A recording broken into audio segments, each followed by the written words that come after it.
Le fait écho du jour avec Éric Le Boucher. Bonsoir Éric. Bonsoir Emmanuel. Apple va construire deux gigantesques centres de données. Ce sera en Irlande et au Danemark. Ça veut dire que le groupe américain veut passer pour un bon citoyen européen? Oui, un investissement de 1,7 milliard d'euros du jamais vu de la part de la firme créée par Steve Jobs.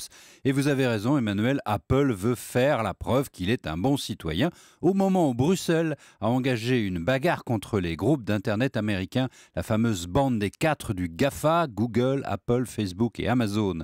Bruxelles leur reproche d'abord de dominer leur marché, de tuer la concurrence, et d'autre part de ne pas payer des impôts, ou pratiquement pas, en Europe, en refusant ou en rusant avec toutes les fiscalités. Apple, par exemple, s'arrange avec l'Irlande et ne paie qu'un minuscule 2% d'impôts sur ce qu'il gagne. Le groupe californien essaie donc d'améliorer son image. Il dit déjà employer 18 000 personnes à travers 19 pays européens, dont 2 000 ont été embauchés au cours des 12 derniers mois.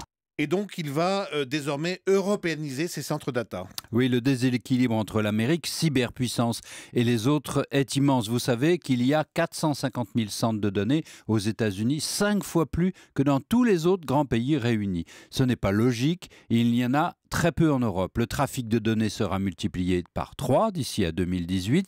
Tout ne peut pas être envoyé de l'autre côté de l'Atlantique. Et c'est même dangereux que ce soit l'Amérique qui stocke toutes nos données. Il est temps d'en rapatrier en Europe. À cause du terrorisme, par exemple, c'est très important. Quand les policiers veulent suivre les suspects sur leur smartphone, les données partent vers les États-Unis et la réponse des Américains n'est pas immédiate. Des heures sont parfois perdues dont peuvent profiter les terroristes. Ce qu'il faut noter aussi, Éric, c'est que ces centres seront bâtis à partir d'énergie 100% renouvelable. Voilà, Apple l'a déjà fait en Californie en alimentant ses centres par d'immenses champs de panneaux solaires.